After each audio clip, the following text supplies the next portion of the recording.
Israel ও যুক্তরাষ্ট্র একযোগে হামলা চালিয়ে ভেবেছিল ইরান একেবারেই ধ্বংস হয়ে যাবে। কিন্তু তেহরান নেতানিয়াহু ও ডোনাল্ড ট্রাম্পকে তোয়াক্কা না করে ইসরায়েল ও যুক্তরাষ্ট্রের স্থাপনায় পাল্টা হামলা চালিয়ে জানান দিয়েছিল তারা ট্রাম্পের কাছে কোনোভাবেই মাথা নত করবে না। আর এরপরই যুদ্ধবিরতির নাটক সাজিয়েছিল ডোনাল্ড ট্রাম্প। আর এই যুদ্ধবিরতির আলোচনার মধ্যেই হরমুজ প্রণালী দখল নিতে গিয়ে মহা বিপাকে পড়েছে যুক্তরাষ্ট্র। মধ্যপ্রাচ্যের গুরুত্বপূর্ণ এই জলপথ হরমুজ প্রণালী দখলে সরাসরি সম্মুখ যুদ্ধে জড়িয়ে পড়েছে যুক্তরাষ্ট্র ও ইরান। ইরানের সরকারি বার্তা সংস্থা ইরানা জানিয়েছে, হরমুজ প্রণালীতে মার্কিন সেনাদের সঙ্গে মুখোমুখি সংঘাত হয়েছে। ইরানের আইআরজিসির কঠিন প্রতিরোধের মুখে পিছু হটতে বাধ্য হয়েছে মার্কিন বাহিনী। এরপরেই বিশ্ব বাণিজ্যের গুরুত্বপূর্ণ জলপথ হরমুজ প্রণালীতে সব ধরনের জাহাজ চলাচল বন্ধ ঘোষণা করেছে আইআরজিসি।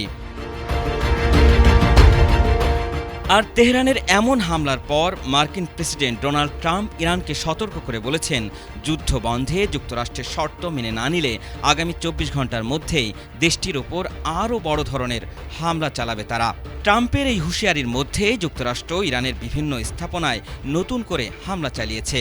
যুক্তরাষ্ট্রের এই হামলার পরপরই মধ্যপ্রাচ্যে অবস্থিত একাধিক মার্কিন সামরিক স্থাপনার বিরুদ্ধে সমন্বিত পাল্টা হামলা চালিয়েছে ইরান।